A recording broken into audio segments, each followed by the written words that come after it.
All right. So, um,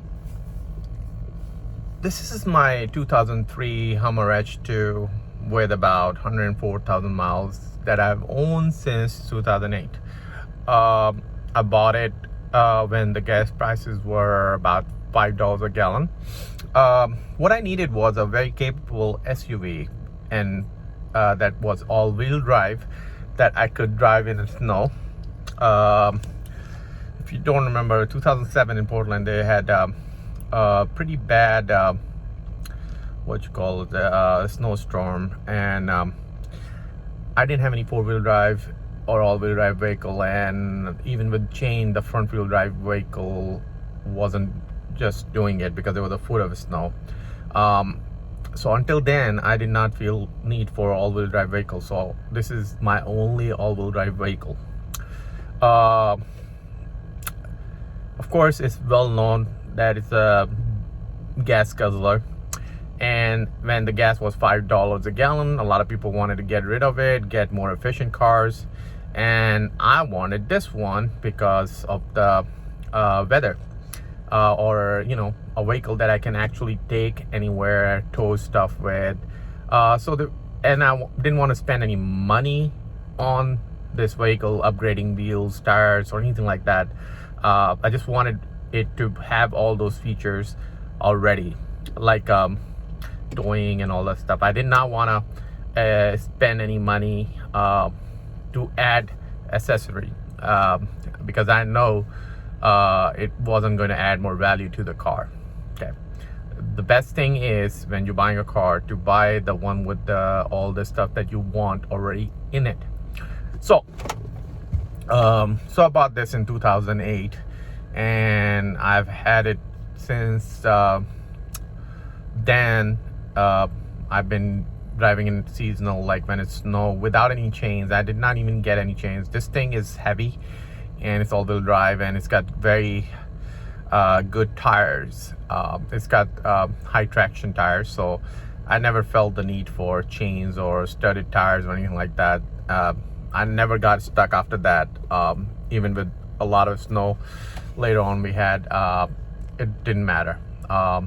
And it served its purpose very well. Now, of course, I don't drive it every day. It's about 11 miles to a gallon. That's what it is. And it's got a 26-gallon tank. So it literally costs a lot of money to drive. So when I was commuting to work, if I drove this when the gas was $5 a gallon, I would be paying $30, because it was about roughly around 60 miles. So about roughly around $30 to drive back and forth from work, and that would be my daily expense on the gas only. And if I drove my electric car, it was only costing me like $1.20 or something like that. That was the difference. So I didn't put a lot of miles on it. And another benefit of having not putting a lot of miles is that it hasn't gone through the wear and tear that most of these SUVs have. Like if you drive a lot, then of course you have to change drivetrain stuff, suspension, tires, brakes, all that stuff. So because I only put I bought it with about 79,000 miles in 2008, and I have about 104,000 miles right now. So in about 8, right? So 9, 10, yeah, about 13 years I owned it. I only put 24,000 miles, which is even if you say 26, it's about 2,000 miles average in a year, which is very low. So with that said, that like I get about 11 miles to the gallon, so I'm not spending that much money on the gas. And another thing that I'm not spending on is repairing. I mean, General Motors is not known for well-built, reliable cars like Toyota. So but the engine on Hummer is very solid, and drivetrain is all very solid, and it does have very capable suspensions and all that stuff. So everything is great. But electronics is the ones that I had trouble with. In 13 years of ownership, I haven't taken it to a mechanic.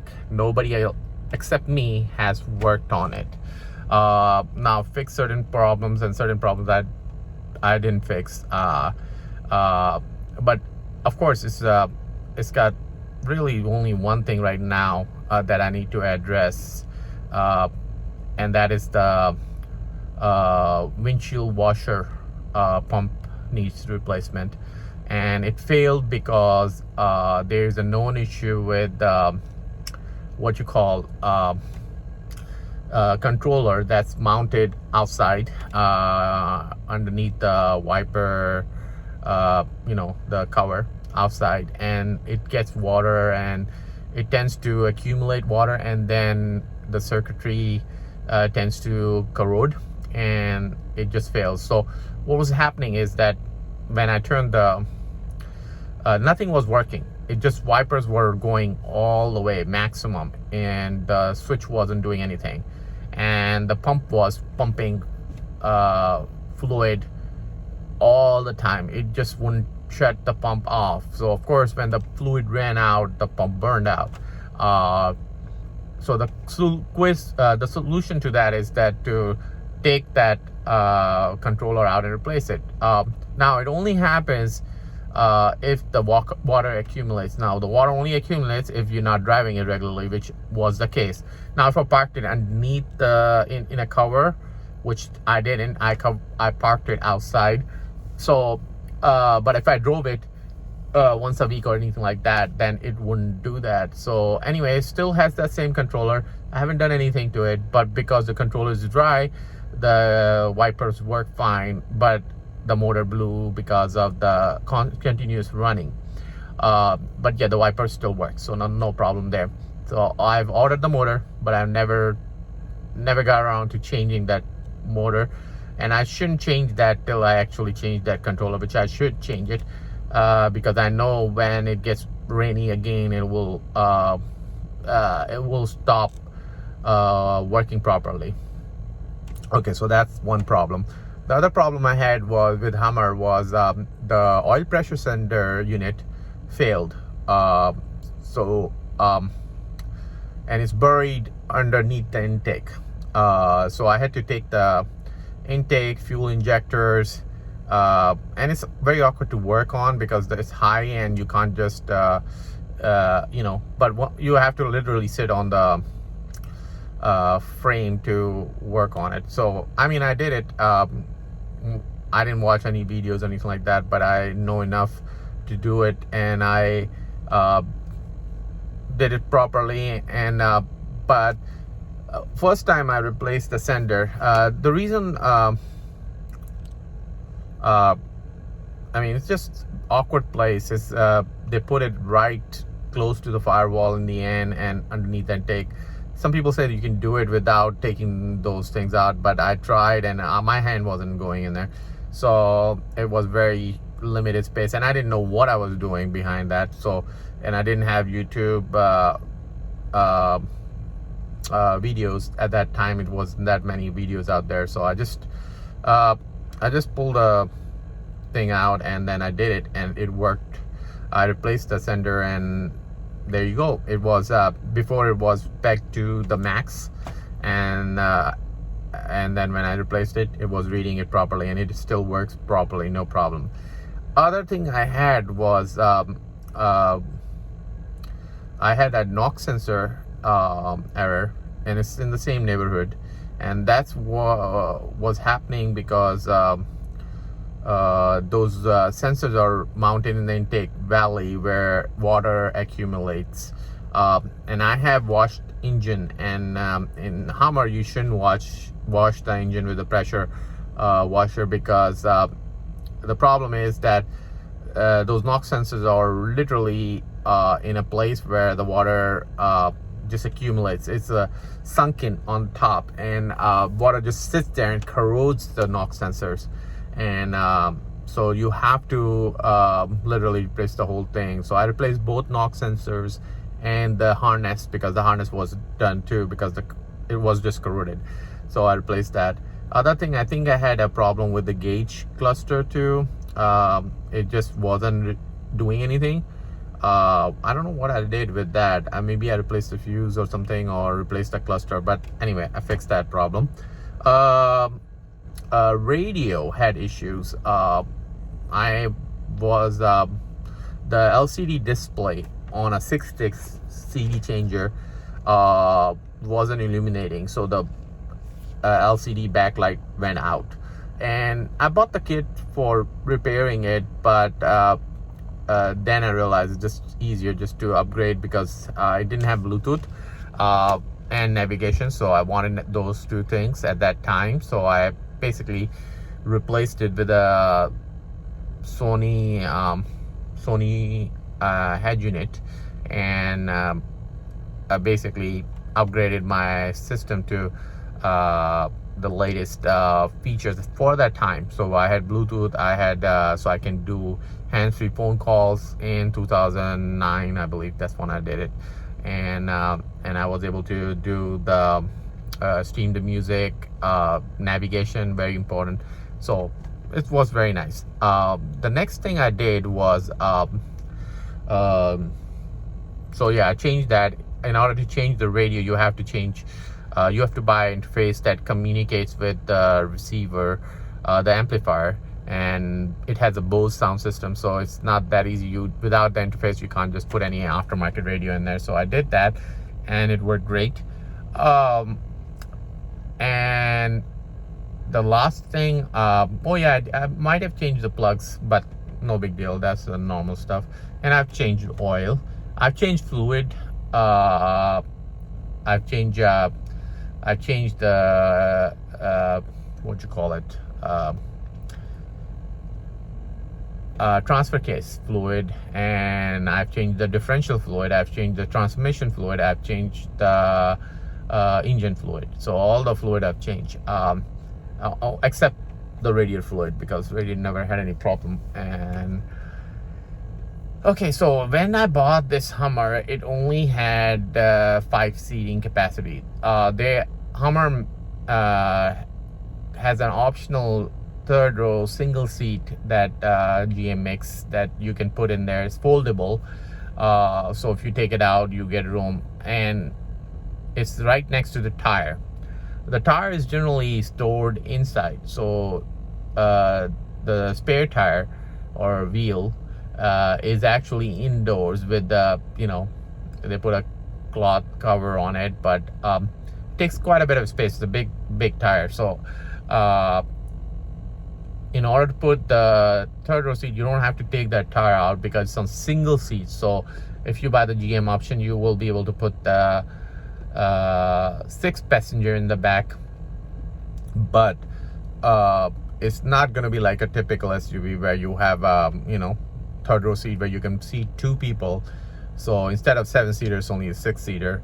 So there's an aftermarket solution that I found, and it's a bench seat, but you have to relocate your spare tire outside, just like most Jeeps do and most SUVs do, instead of storing it inside. Hummer never really had wheel or spare tire underneath the frame like some trucks do, but I bought the bench seat, third row bench seat, and I also bought the tire carrier in the back. And this came from used from a guy on eBay, and he sold his Hummer, and he had that, so he took it out when he sold it, and he sold it very inexpensive. Wasn't that expensive, maybe $800 or something like that. I bought both of them, and I had to fight with bench seat installation, but I did install it, and it worked really good.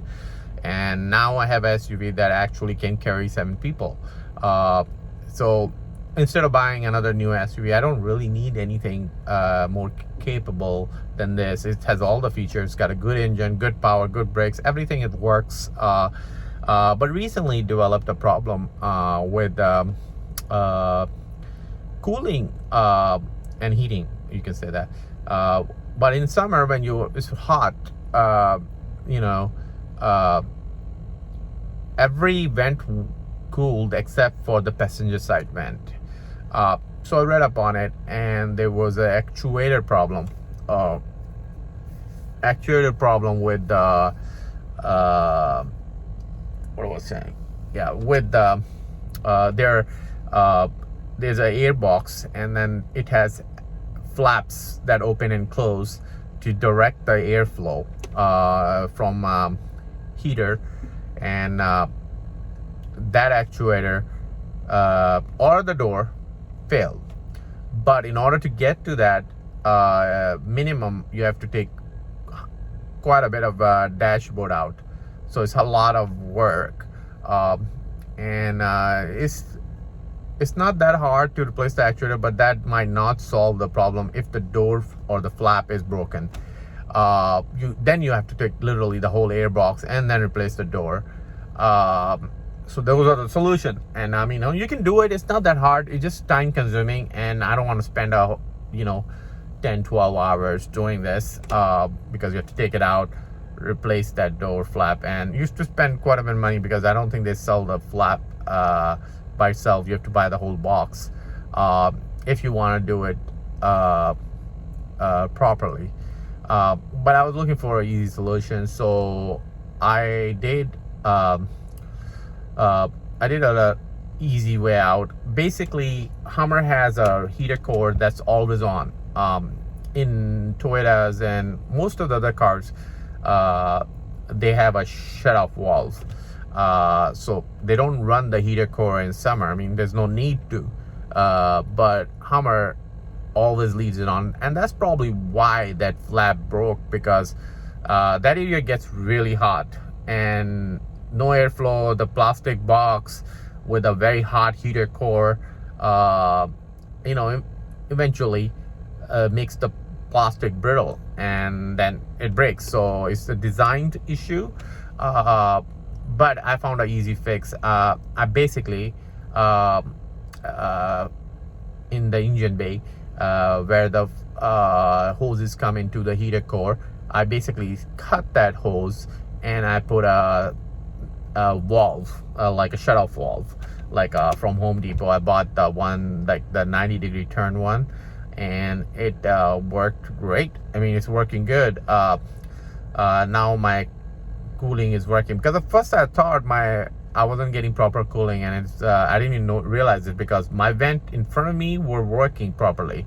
I mean, I was getting cool air from my vents, but passenger side, which was not directed toward me, and I generally don't carry any passengers, so it was basically running extremely hot, full blast. So it was putting a lot of stress on the air conditioning, and that's just not good. So I basically shut the heater core off, and I can turn it on manually in winter time when I need the heat, but in summer I don't really need it. So all I have to do is shut it off in summer and turn it on. I mean, it's very easy to do, so it's not really that hard. So that's what I did. I did something else too to the Hummer. The battery, it uses a 12-volt battery, like any other car, but there's a lot of stuff. Like, it has 4 heated seats. It also has